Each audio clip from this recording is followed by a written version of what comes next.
Olá, aqui é o professor Felipe. Essa é a segunda parte da aula 7 sobre termodinâmica. Nesta parte da aula, falaremos sobre trabalho e falaremos sobre a primeira lei da termodinâmica. Nos tópicos anteriores, falamos sobre o calor. O calor na termodinâmica está associado ao fluxo de energia que aconteça entre dois sistemas termodinâmicos, que seja espontâneo e que seja motivado exclusivamente pela diferença de temperatura.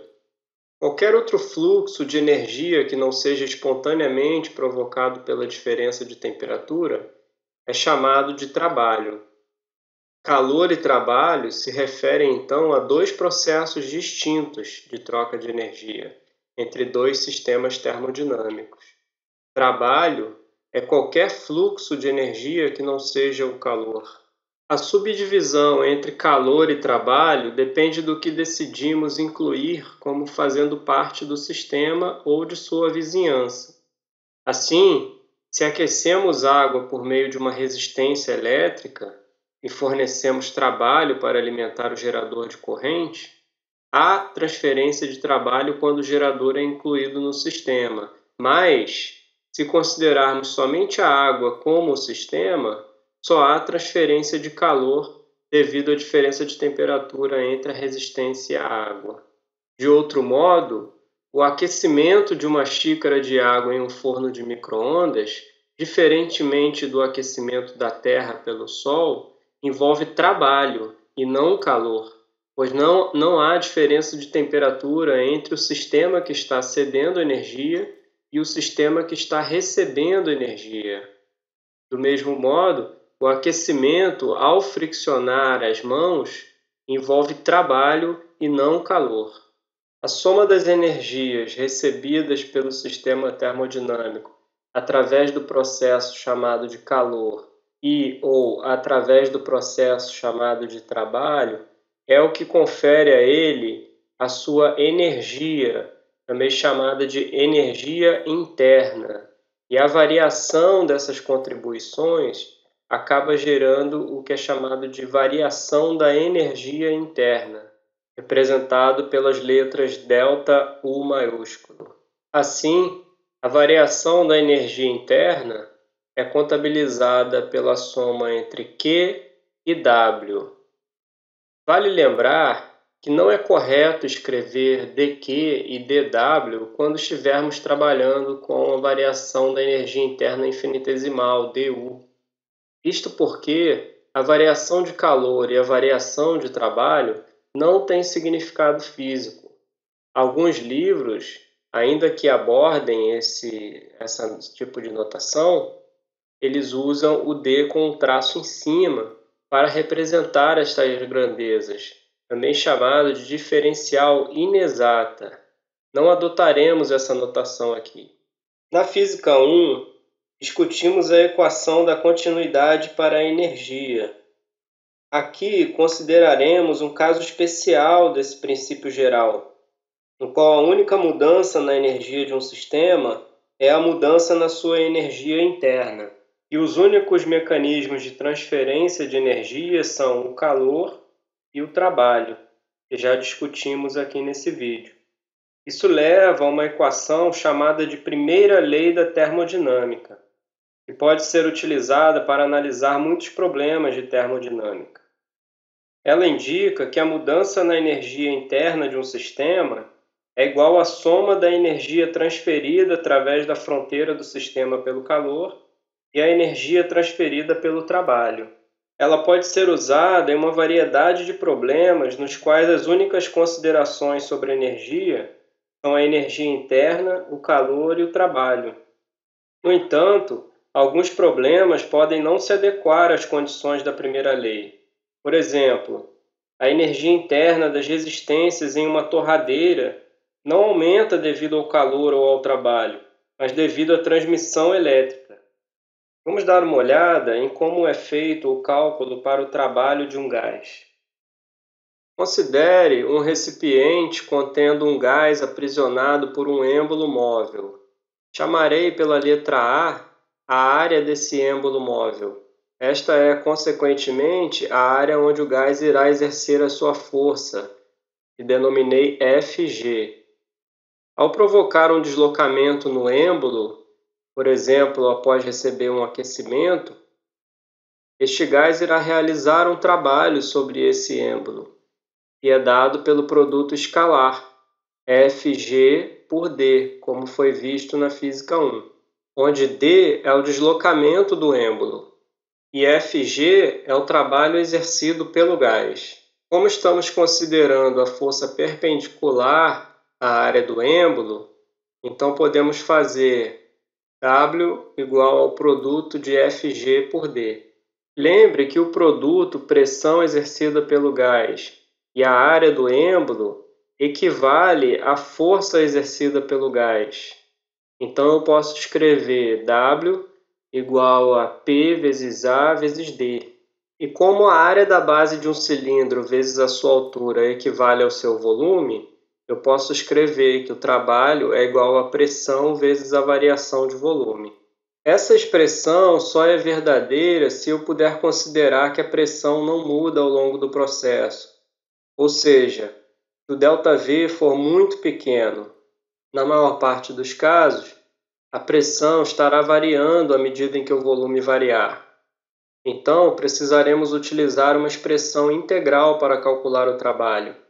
Ao realizar essa integral, estaremos somando PdV, mudando de P a cada vez, desde o volume inicial até o volume final considerado.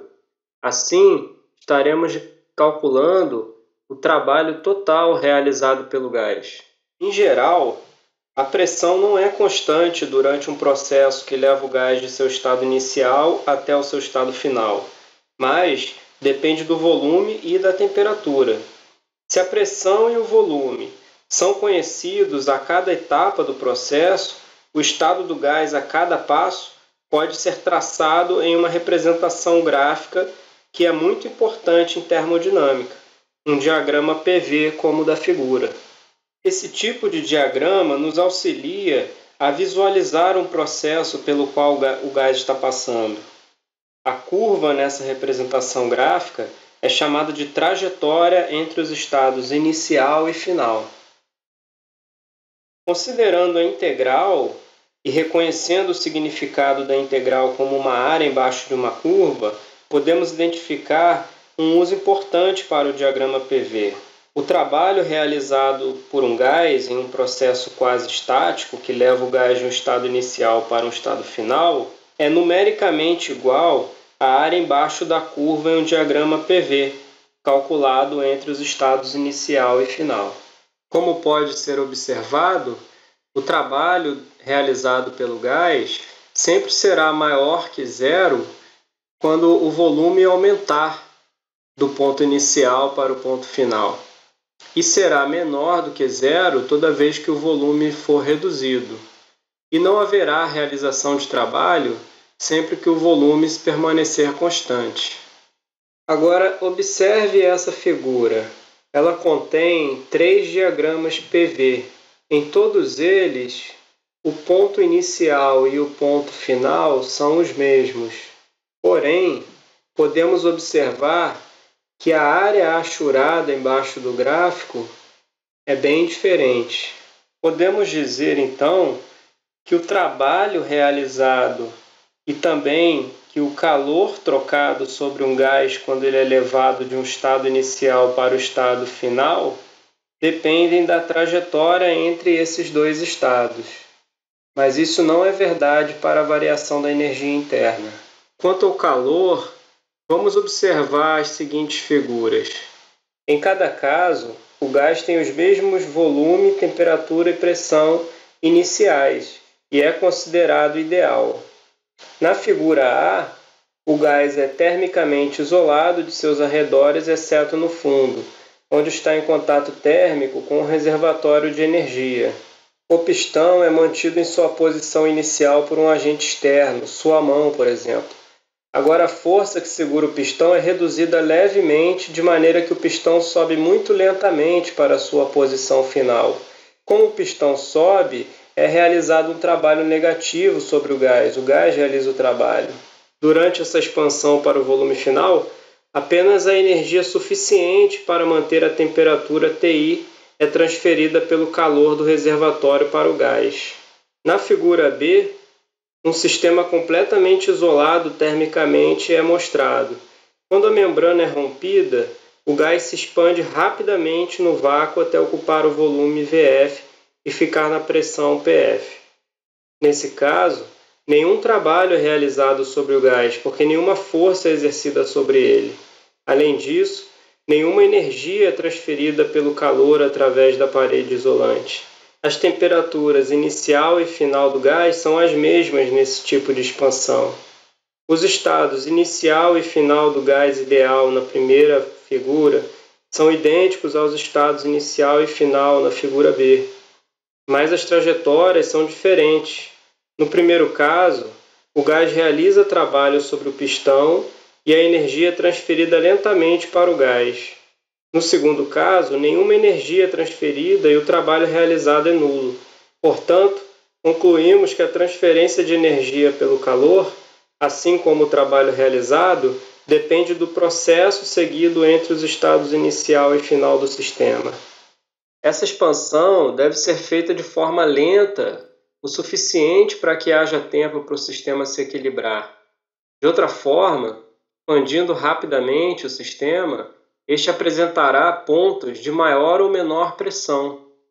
Chamamos este processo de processo quase estático, ou seja, um processo que só atravessa condições de equilíbrio. Essa condição não é muito restritiva, pois o tempo de relaxação do processo de equilíbrio da pressão é muito curto. Está associado à velocidade de propagação do som neste meio. A termodinâmica é uma teoria que só é possível por caracterizar o sistema a partir de poucas variáveis. Isto implica em termos sistemas de equilíbrio. Para sistemas fora do equilíbrio, utilizamos outra área da física chamada de mecânica estatística.